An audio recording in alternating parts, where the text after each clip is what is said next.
Unraveling the truth behind Japanese society, the concept of Kuuki. Introduction. Hello everyone. Today, I'd like to talk about a concept that is essential to understanding Japanese society, known as Kuuki, or the atmosphere. For those who are familiar with Japan, you may have heard expressions like reading the air or disturbing the air. But what exactly does this word Kuuki mean? In fact, this concept is unique to Japan and is difficult to directly translate into Western languages. For example, the English expressions read the air and disturb the air are literal translations of the Japanese phrases Kuuki o yomu and Kuuki o midasu, but they are not commonly used in Western societies. This is because the concept of Kuuki itself does not exist in Western cultures. So, why is Kuuki so important in Japanese society? It is related to the spirit of wa, which the Japanese have long cherished. Wa refers to the harmony that is born when people cooperate and respect each other. In order to maintain this spirit of wa, the Japanese have placed great importance on reading the air. In other words, they try to sense the feelings of others, understand the surrounding situation, and adjust their words and actions accordingly. This helps to avoid friction in human relationships and maintain harmony within the group. However, this culture of reading the air also has an aspect of suppressing individual opinions. In group decision-making, people may feel compelled to agree even if they actually disagree, for fear of going against the Kuuki. In this way, Kuuki is a cultural and social norm that is deeply rooted in Japanese society and has a significant influence on the behavior and values of the Japanese people. It is a unique concept that differs from those in Western societies. Today, I would like to explain this concept of Kuuki in detail, using specific examples.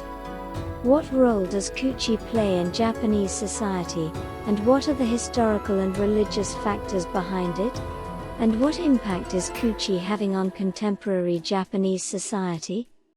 Understanding these points is crucial to comprehending the workings of Japanese society. Moreover, from the perspective of intercultural communication in an increasingly globalized world, an understanding of Kuuki is indispensable. In his seminal work The Study of Kuuki, 1977, the renowned Japanese critic, Yamamoto Shichihei delves into how Kuuki and societal expectations, rather than laws or orders, govern Japanese behavior. This concept suggests an almost mythical power that shapes Japanese actions and decision-making. Through the concept of Kuuki, Yamamoto incisively analyzes the structure of Japanese society and the behavioral patterns of the Japanese people. In Nihonkyo, 1982, Yamamoto also captures the characteristics of Japanese society as a unique religious framework called Nihonkyo or Japaneseism. He explains that Nihonkyo is a blend of traditional religions such as Shinto, Buddhism, and Confucianism that has deeply permeated the values and behaviors of the Japanese people. At the core of this Nihonkyo is the spirit of wa, the attitude of valuing cooperation and harmony. However, the culture of reading the air sometimes forces individuals to suppress their opinions and emotions.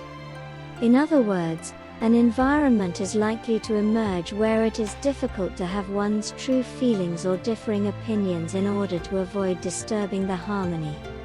This can be a factor in suppressing individuality and innovation, especially in group decision-making and creative activities. The concept called sasshi in Japanese is also considered part of the culture of reading the air. Sasshi means inferring the intentions and emotions of others and adjusting one's actions accordingly. It is an attempt to respect others and avoid conflict by detecting unexpressed expectations and desires. However, This excessive sasshi can also lead to ambiguity in communication and conflict between true feelings and public stance. The unspoken pressure to understand without being told can often be a cause of communication discrepancies. The influence of Kuuki is also evident in historical events in Japan. There is an anecdote that when the GHQ asked the emperor in post-surrender Japan, "Did you order and make them fight the war?" The emperor replied, "I was against the war, but the atmosphere was not such that I could say so." This anecdote illustrates how powerful the influence of Kuuki is in constraining individual opinions and actions. It shows the difficulty of going against the existing Kuuki, even if it is a critical decision that could determine the fate of the nation. The values of Kuuki may be compared to religious codes like the Talmud or the Quran, as they play a role similar to an unwritten law for the Japanese people. The Talmud and the Quran are religious codes that prescribe in detail the lives and actions of followers of Judaism and Islam, respectively. They have absolute authority for believers and are applied in all aspects of daily life. Similarly, Kuuki in Japanese society can be thought of as a kind of code that closely regulates the behavior and decision-making of the Japanese people. It is not a written rule, but it exists as a norm deeply engraved in people's minds and has a strong binding force. In fact, the high discipline of the Japanese people and their high level of civility and behaving properly even when no one is watching can be attributed to this.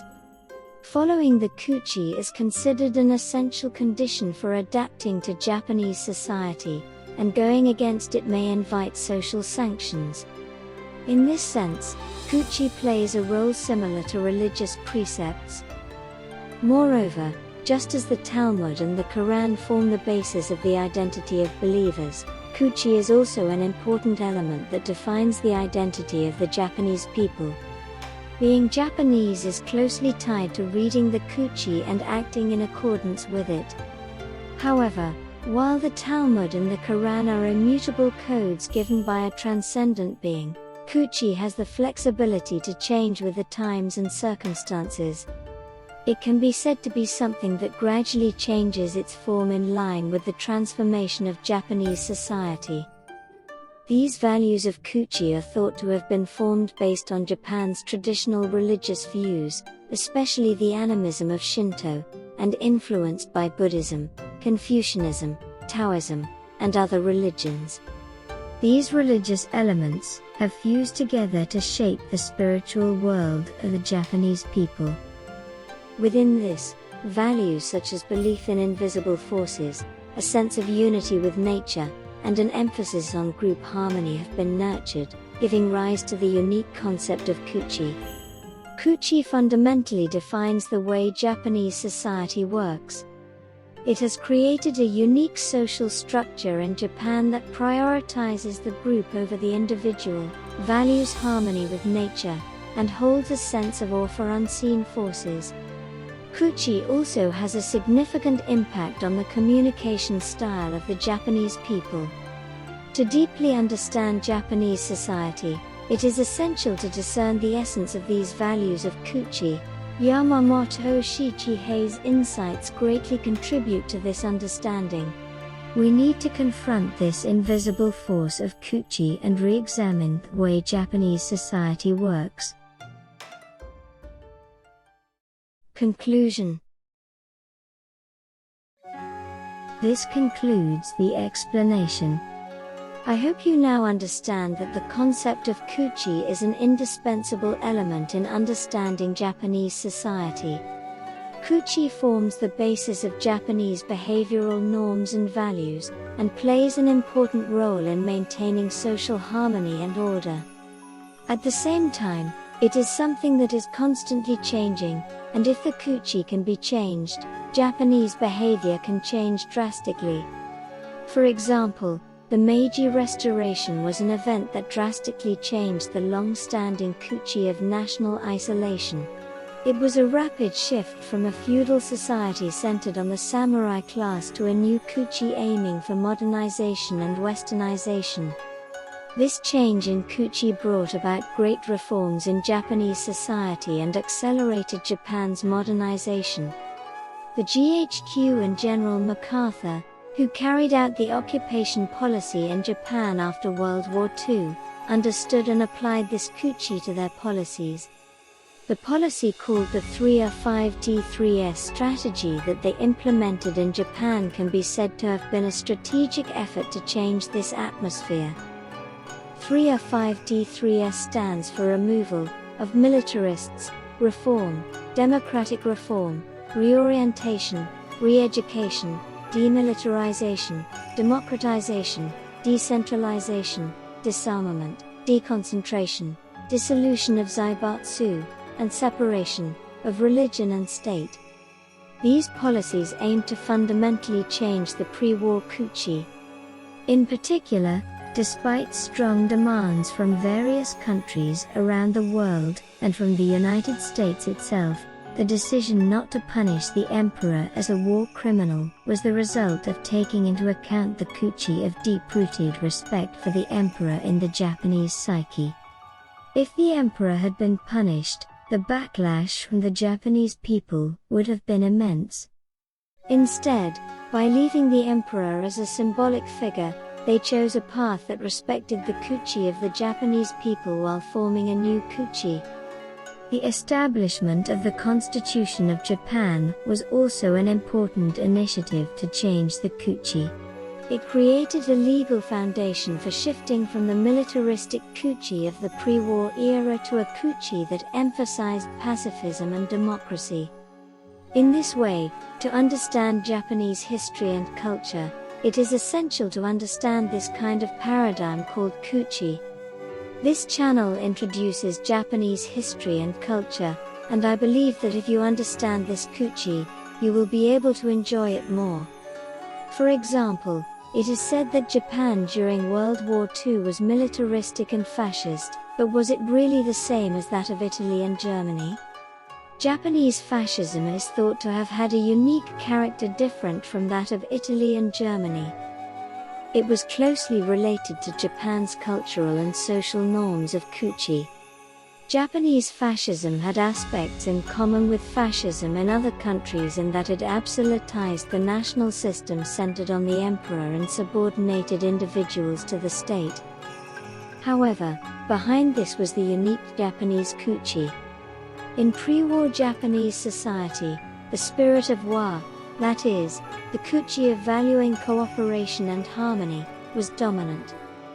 Within this Kuuki, individual opinions and emotions were suppressed, and loyalty and devotion to the state were demanded. The militaristic Kuuki exploited and reinforced this traditional Kuuki to mobilize the nation for war.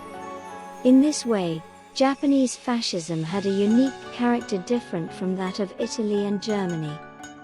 It was closely related to Japan's cultural and social norms of Kuuki. Without understanding this Kuuki, it would be impossible to grasp the essence of Japanese fascism. Even in modern times, traditional Kuuki has not completely disappeared. In post-war Japanese society, the Kuuki that emphasizes democracy and individualism coexists with the traditional Kuuki that values the spirit of war, sometimes creating tension between them. Kuuki is a key word that is essential to understanding Japanese society. It forms the basis of Japanese behavioral norms and values, and plays an important role in maintaining social harmony and order. Today, we have deepened our understanding of Kuuki, a unique cultural and social norm in Japan. This concept is an indispensable perspective for interpreting Japanese history and culture, and an important clue to understanding the behavior and decision-making of the Japanese people. I hope this has helped you gain a deeper understanding of Kuuki and capture the characteristics of Japanese society from multiple angles. In the future, I would like to continue to cover various topics on Japanese history and culture on this channel. Thank you for watching.